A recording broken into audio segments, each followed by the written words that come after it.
The Chinese economic downturn comes as no surprise to global analysts. As outlooks are adjusted accordingly, it isn't the country's profit margins that are causing concern, but the decades of spending on unfinished building projects that have created a deluge of bad debt for China. China was a domestic and international, debt-free country in 1975. Up till 10 years ago, China's economy relied exceptionally little on debt. But China lost its debt hindrance in late 2008 when the global financial crisis erupted. With growth slowing sharply and 20 million people losing their jobs overnight, the government unleashed a giant stimulus that was powered almost totally by bank loans. The debt genie was out of the bottle, and it has been challenging since then for China to stuff it back in. Opening the credit floodgates saved the Chinese economy after the global financial crisis. The government cannot disengage the country off this debt dependence. China's total debt, corporate, household, and government, grew to over 300% of its GDP in the first quarter. China's debt to GDP had bubbled to more than 300% from 160% a decade ago. It is causing many analysts, including Chinese officials, to warn of a financial sector debt bubble that's waiting to burst. Debt scratches at a level 6 with deeper grooves at a level 7. China is now very much past the tipping point where the debt simply no longer can be ignored. The cost of servicing the debt simply diverts from almost everything else. And there's a whole host of hidden debt in China, which had kick-started stimulus this year as its economy slowed. The trade war has put a dent in efforts to pare the gargantuan debt as the Chinese government sought ways to boost the slowing economy, which was at its lowest growth in 27 years this year. As China tries to move away from export-led growth to domestic-led growth. Debt levels in China quickly soared vertiginously a few years ago as the banks extended record quantities of credit to drive growth, which led to the Second World economy undertaking deleveraging efforts, or the process of reducing debt. China's economy relies on too much debt. And the enormous boom in credit risks, potentially leading to a new financial crisis. The country's debt has grown expeditiously since the global financial crisis. China's economy is based on a shadow banking and Ponzi scheme. China's enormous infrastructure spending was often invoked as a model for the US. But with debt piling up, Beijing must juggle ever more furiously to maintain appearances. China has 64 million empty apartments. All those empty apartments which were made in the hopes that the value of the land would increase over time and that people would rent them out. But I am assuming none of that is happening, and that they are losing a lot of money. China's corporate debt is another huge problem too. Companies in China owe more than the economies of the UK and Netherlands combined, and that could have repercussions for the world economy. The Chinese debt mountain has escalated from virtually zero in 2000 to over 35 trillion US dollars in 2018. That means each Chinese owes $20,304 when China's minimum wage is $1.60 per hour. Over 80% of China's debt is held by the national and state Chinese banks. And they know full well that as a large chunk is in Western business, then it is unrepayable. So the only resolve is massive global financial meltdown or debt forgiveness. And that is the exact horse that the Chinese and US are riding. Deutsche Bank has recently climbed aboard.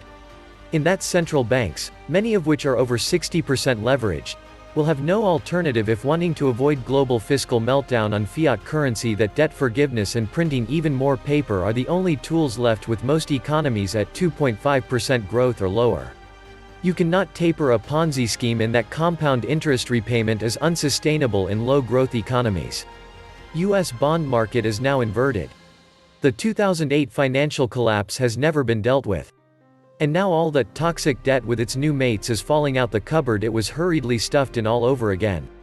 China's problems and our problems are the same. We had big credit cards, and they had cheap labor. They grew, we went broke.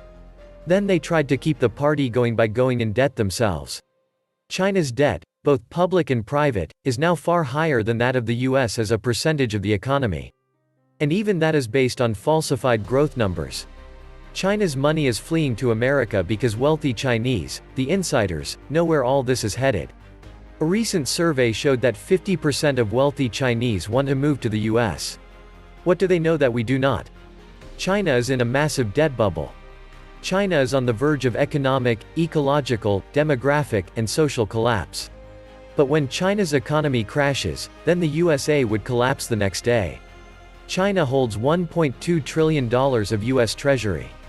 China is one of biggest debt bubbles in the world. Is this going to be the domino that can bring down the global economy? Welcome back to the Atlantis Report. You are here for your daily dose of the truth, the whole truth, and nothing but the truth. Please take a second to hit the like button, hit the subscribe button, and don't forget to also hit the notification bell. Thank you. China, of course, has been the poster child for increasing debt post-financial crisis. China's economic growth has decreased to an almost three-decade low. The latest quarterly figures show the economy increased by 6.2%. That is the kind of growth some countries would die for, but in China, it's the worst result since the early 90s. But many experts claim that real growth must be near 2%. The official figures of the government don't add up, since when they combine the growth rates of all provinces, one whole province seems to be missing. Also, the official growth doesn't correspond to what key sectors of the economy indicate, like consumptions of electricity, bank loans, and real estate. So 6% is overly positive. All economic factors point towards a recession or even depression in the near future, but China likes to lie about and inflate a lot of their numbers. China has 300% real debt to GDP. China doesn't even have enough dollars to pay its dollar-denominated debt. They have desperately been trying to repatriate dollars via asset freezes and state-owned companies via corporate debt to avoid being labeled a currency manipulator, their only other way out. Look at the daily SWIFT flows. Yuan is less than 1%. They have huge problems looming. Let's hope they figure out how to do something about it for the sake of the billions of people living there. China's real growth has been 1 and 2% for the past 3 years. As in the Soviet Union, all figures by the local government are exaggerated, so that they keep their jobs. That's the nature of socialism.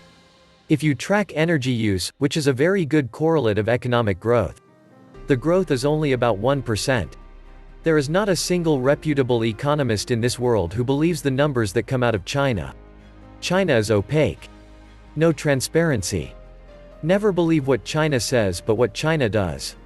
The reality is China is dollar poor and desperate because of how much dollar-denominated debt they have. Every tick of the US interest rate is like a gut punch.